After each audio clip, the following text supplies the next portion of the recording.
Our oceans sustain life.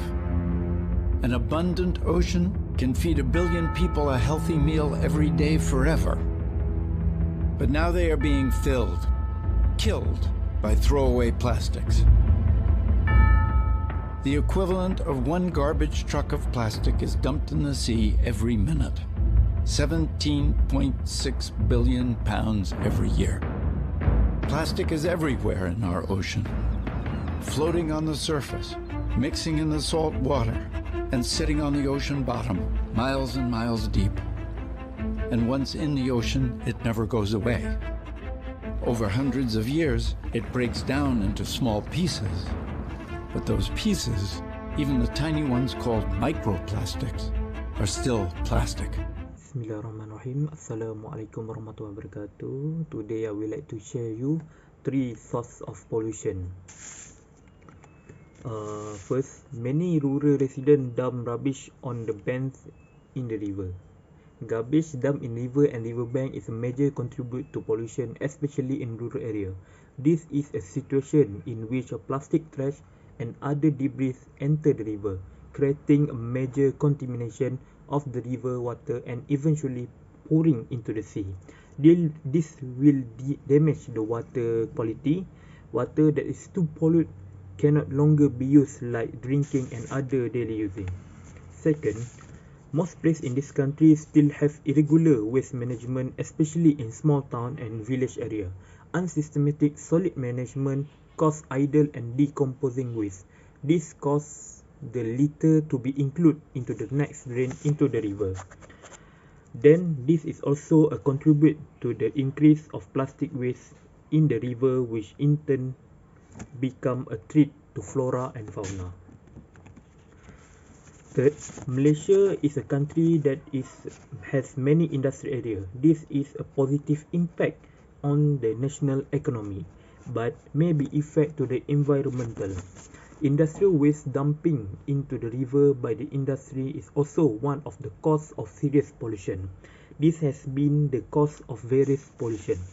The King Kim incident also shown the pollution has posed a serious threat to the community. This will affect people around the river. These are some of the common as well as adverse effects of polluting water bodies. So first of all is the effects on human beings. Adding contaminants to water bodies has affected the human family in several ways. One of the main effects is this disease. World Health Organization notes that there are about 120,000 cholera-related deaths annually. Also, the Fukushima tragedy, for example, increased the prevalence of thyroid cancer in exposed infants by 70%. Next is death of aquatic life. Animals and plants that depend on water for life are the most affected by polluted water.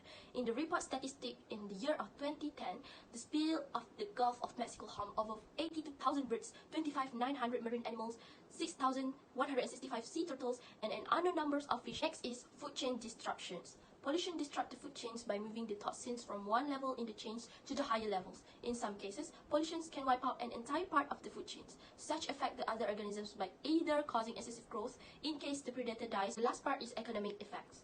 Managing and restoring polluted water bodies is expensive. Japan declared in 2019 that it's running out of space to contain the contaminated water after the Fukushima disaster. Research shows that it will cost at least 660,000 billions to clean up the effects of the disaster. The effects due to the waste pollution are, first, for the human, it can lead to many unwanted diseases such as bacillary dysentery, flu, diarrhea, or worse, cancer. Second, for the environment, it can affect our air quality, water quality, and public health. Third, this waste pollution also can lead to the land pollution due to its uncontrollable wastage. Last but not least, this waste pollution also can harm to the many life, especially animals and marine life. These are the ways to mitigate the water pollution. First, do not dump in or out in the river because dumping is one of the leading causes of the water pollution. Next, dispose of pesticides and chemical properly. Never pour it into the storm drain, the sinks, or in the toilet because all of these pipe drain leads to water source and eventually the chemical enter the water supply. After that, we should clean and maintain our system properly because septic tanks will eventually leak and human waste becomes exposed to the groundwater. So these are the ways to mitigate the solid pollutions.